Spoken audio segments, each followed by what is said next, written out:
Assalamualaikum warahmatullahi wabarakatuh. Kembali lagi pada video mengenai GeoGebra. Oke, pada video kali ini kita akan membahas mengenai notasi sigma. Oke, sebelum ke langkah-langkahnya, kita terlebih dahulu nih mengetahui apa sih notasi sigma itu. Nah, notasi sigma itu merupakan penyingkatan penulisan dari sebuah deret. Jadi, kalau kita punya suatu deret angka, kita bisa memanfaatkan notasi sigma ini untuk mempersingkat penulisan deret tersebut supaya tidak terlalu panjang. Nah, tujuan dari video kali ini adalah untuk menentukan dan menyelesaikan permasalahan yang berkaitan dengan notasi sigma. Oke, langsung saja ya kita ke langkah-langkahnya. Sebelum itu kita lihat dulu nih, ada contoh soalnya.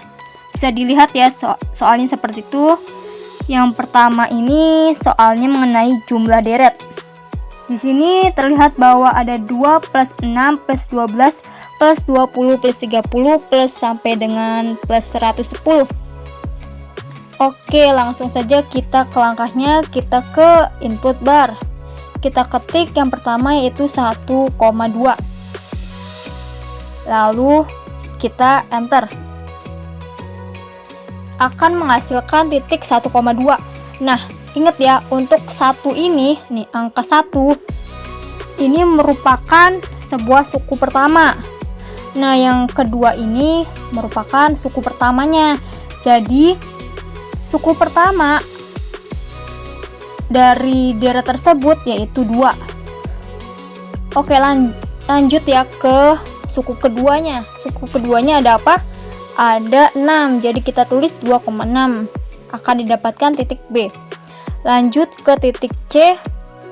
Ada suku ketiga. Suku ketiganya 12. Jadi 3,12. Enter. Lalu suku keempat 4,20. Enter. Suku kelimanya ada 30. Enter. Oke, sampai di sini sudah paham kan ya mengenai titik-titik berikut nih. Ada titik A, B, C, D, E. Nah, untuk yang nilai X-nya ini merupakan suku pertama, suku kedua, suku tiga, sampai suku seterusnya. Nah, yang ininya merupakan nilainya. Oke, lanjut. Kita akan ketik polinomial nih. Polinomial, kita pilih yang list of points. Nah, di sini kita akan ketik sesuai dengan titik yang kalian buat. Nah, tadi kan kita sudah ada titik A sampai E ya. Berarti di sini kita ganti dengan A, B, C, D, E. Lalu enter. Nah, maka diperoleh di sini ada nilai X-nya. Nah, nilai fx ini sama dengan X kuadrat plus X. Kenapa? Karena X pangkat 3 ini nilainya 0 ya. Nah, bisa kita lihat untuk pembuktiannya. Kita buat fungsi baru dengan titik A sampai D. Kita ketik lagi polinomial kayak tadi. Pilih yang bawah. Nah, yang ini list of points yang kita ganti dengan A sampai D. Jadi A, B, C, D. Kita enter. Nah, di sini udah ada fungsi GX. Nah, fungsi fx dan fungsi GX ini nilainya sama saja, yaitu X kuadrat plus X ya. Oke, kita lanjut ketik pada input bar yaitu solution. Kita ketik G sama dengan 110. Stop dulu sampai sini. Nah, di sini ada G sama dengan 110. Kenapa G sama dengan 110? Karena G sendiri merupakan fungsi yang paling sederhana, sedangkan 110 merupakan suku yang paling akhir ya. Nah, dari sini kita akan dapatkan min 11,10. Kita lihat nilai yang positif di sini ada 10. Maka ini artinya 110 merupakan suku ke-10. Oke, selanjutnya ketik sum pada input bar. Pilih yang ketiga yang ini. Nah, kita ubah expressionnya dengan fungsi yang sederhana, yaitu x kuadrat plus x. Tetapi kita tulis pada input bar dengan mengubah variabel menjadi i, sehingga tadi akan x kuadrat plus x, jadinya i kuadrat plus i. Terus variabelnya i, suku pertamanya 1 atau start value-nya 1, dan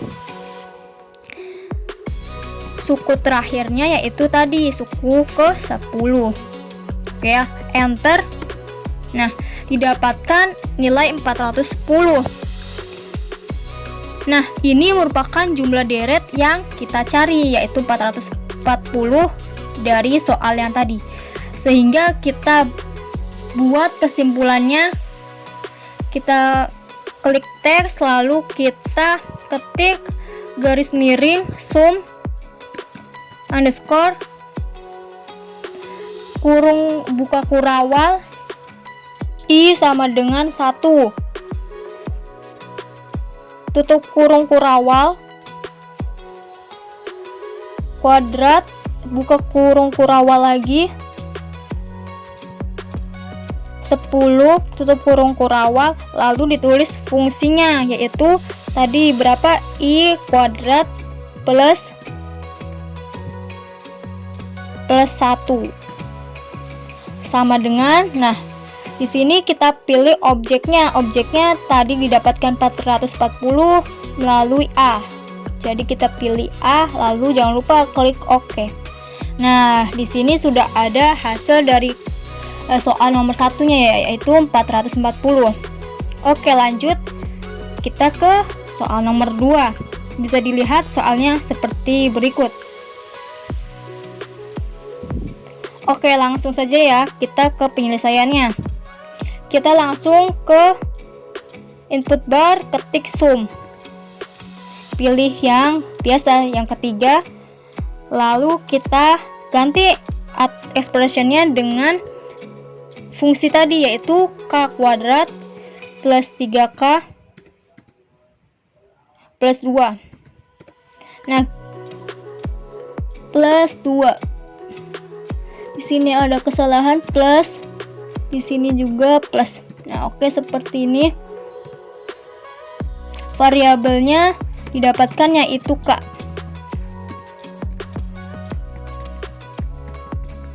Start value-nya 1 dan suku akhirnya yaitu 6 ya. Lalu kita klik enter. Nah, didapatkan hasilnya ada 166. Ini merupakan jawaban dari nomor 2. Oke, langsung kita buat kesimpulannya. Seperti biasa, garis miring sum underscore buka kurung kurawal. Tadi ada k kuadrat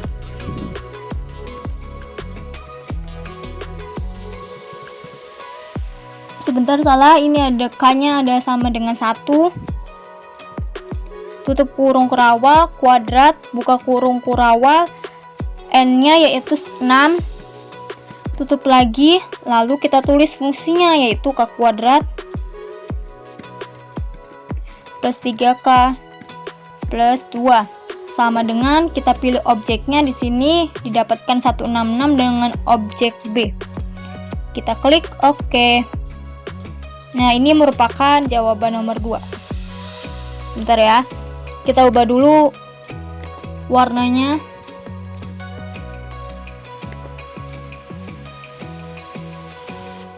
Misalkan warnanya kuning ya. Ini juga diubah warnanya. Oke. Nah, sudah didapatkan ada 2 soal, yang pertama dan kedua. Oke, lanjut sekarang nomor ketiga. Bisa dilihat ya soalnya seperti berikut. Nah, selain pada input bar, kita juga dapat menyelesaikannya pada menggunakan cas. Caranya kita klik view, lalu kita pilih cas. Nah, seperti ini.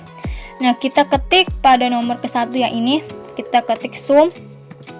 Seperti biasa, pilih yang ini, kita ubah ekspresinya dengan I kuadrat min I. Variabelnya berarti I 1 dan suku akhirnya adalah 5. Lalu kita enter. Nah, hasilnya adalah 40. Oke ya. Lanjut kita ke nomor 4 ya. Soal nomor 4, soalnya seperti berikut. Silakan dilihat. Nah, jika ada soal seperti ini, cara penyelesaiannya hanya bisa digunakan pada cas. Ingat ya. Belum diketahui suku terakhirnya nih, maka penyelesaiannya hanya menggunakan cas. Oke, yang pertama kita ketik sum lagi. Pilih yang biasa yang ini. Lalu kita ubah ekspresinya dengan fungsi yang tadi itu ada 2 pangkat min I, berarti 2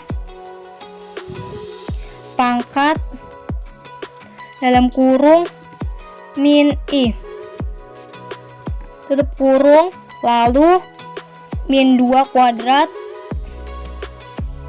buka kurung lagi, min I plus 1,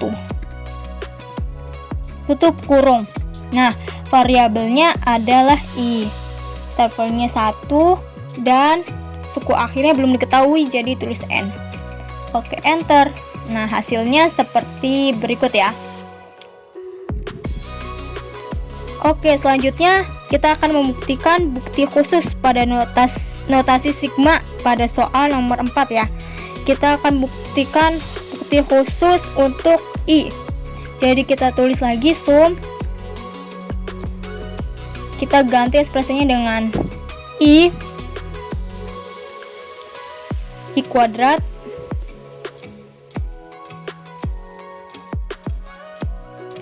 I dulu ya, I dulu baru sebentar ada kesalahan, tulis ulang sum, pilih yang ini, kita ganti ekspresinya I, berarti variabelnya I, start value-nya 1, end value-nya N, kita enter. Nah, hasilnya seperti berikut. Nah, selanjutnya akan membuktikan bukti khusus dengan I kuadrat. Kita ketik lagi sum, pilih yang ini, kita ubah ekspresinya dengan I kuadrat, lalu variabel I 1, lalu N, enter. Nah, buktikan juga untuk bukti khusus I pangkat 3. Jadi sum, ekspresinya diganti I pangkat 3, I 1 dan N. Nah, seperti ini ya. Oke, selanjutnya kita akan buat kesimpulan menggunakan teks seperti biasa ya. Kita akan membuat kesimpulan pada soal nomor 3 terlebih dahulu. Nah, ini kan masih dalam cas ya. Nah, kita klik kursornya dulu ke grafik supaya kita bisa klik teksnya. Nah, seperti ini, kita klik teks, kita buat kesimpulan nomor 3. Seperti biasa, garis miring, sum, underscore, buka kurung kurawal. Tadi itu I sama dengan 1, berarti I sama dengan 1, kurung tutup kurawal, kuadrat, buka kurung kurawal. Untuk nomor 3 itu ada nilainya adalah 5, kurung tutup kurawal, lalu fungsinya adalah I kuadrat min I, tulis I kuadrat min I sama dengan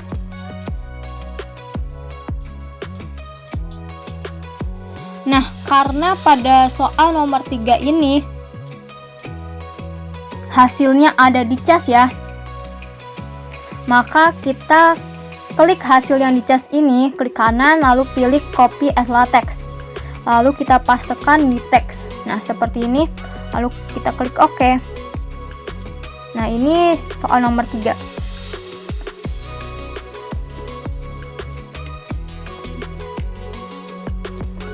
Ini nomor 3.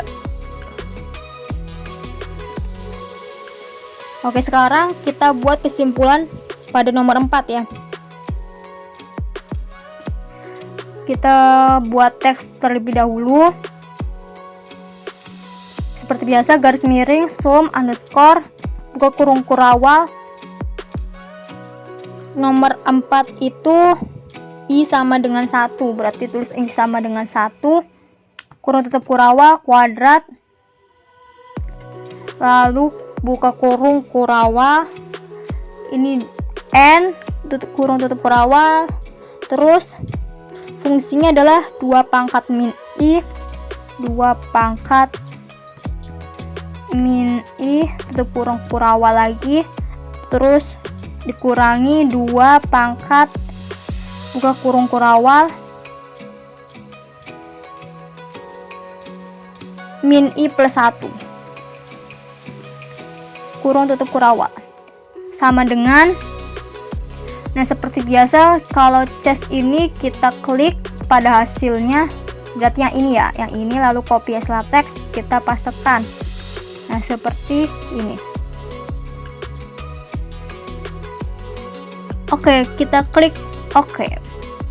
Nah ini jawaban nomor 4 nya.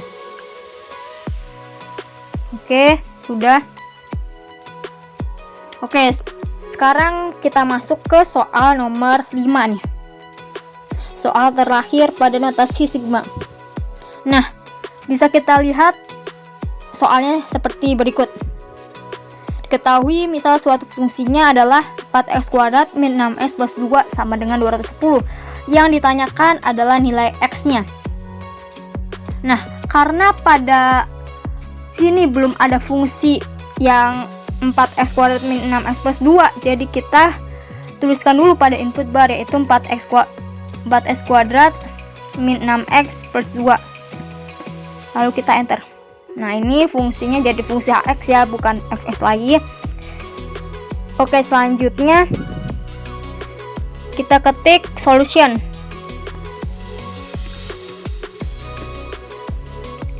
Kita ketik solution H sama dengan 210. Nah, H sama dengan 210 ini 210 diambil dari suku terakhir ya, atau hasilnya, hasil dari fungsi hx ya. Jadi kita klik enter. Nah, didapatkan yaitu min 13 per 2,8. Nah, kita pilih nilai yang positif. Di sini nilai yang positif ada angka 8. Sehingga nilai x-nya adalah 8 ya untuk fungsi yang tadi. Lalu seperti biasa kita buat kesimpulan lagi. Jadi fungsinya hx ya, berarti h kurung buka, kita pilih objek, pilih empty box, kita ketik x kurung tutup sama dengan hx sama dengan 4x kuadrat. X-nya, oh ya, tadi kan X-nya udah ketemu ya, nilainya 8, berarti kita ganti dengan 8. 4 kurung buka, empty box lagi, kita ganti 8 kurung tutup kuadrat 4x kuadrat min 6x min 6 kurung buka, empty box 8 kurung tutup plus 2. Nah, hasilnya adalah 210. Kita tulis 210. Oke. Ini soal nomor 5. Sebentar kita ubah semua dulu ya. Warnanya biar senada, ini kuning aja semua. Nomor 4 juga sama, kuning, lalu nomor 5 juga kuning.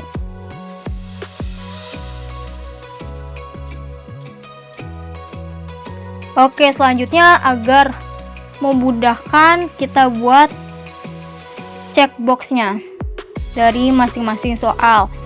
Kita buat ini captionnya adalah soal 1. Nah, kita lihat soal 1 ini teksnya ada di teks nomor 2, teks 2 atau teks 2. Jadi kita pilih select objeknya adalah teks 2. Kita apply. Nah, ini ada soal 2. Lanjut kita buat soal, itu tadi soal 1 ya, sekarang soal 2. kita lihat soal 2 teksnya ada di teks 3. Kita apply. Nah, kita buat lagi soal 3. Select objeknya ada di 4, teks 4. Nah, kita apply. Lanjut soal 4. Kita klik objeknya ada di teks 5. Sampai yang terakhir yaitu soal 6. Select objeknya ada di teks 6. Oke, apply. Nah, kita geserkan terlebih dahulu. Nah, ini soal nomor 1, soal 2, soal 3, soal 4, dan soal 5. Ini soal 5 ya. Soal 5. Nah, udah seperti ini. Sehingga kita tahu nih jawaban nomor 1 ini seperti berikut. Nah, jika kita mau lihat soal nomor 2, jawabannya berapa sih? Kita klik aja soal 2 tuh. Soal 3 udah ada, soal 4 udah ada, dan soal 5 udah ada. Oke, sampai di sini video kali ini mengenai notasi sigma. Sampai bertemu lagi di video selanjutnya. Wassalamualaikum warahmatullahi wabarakatuh.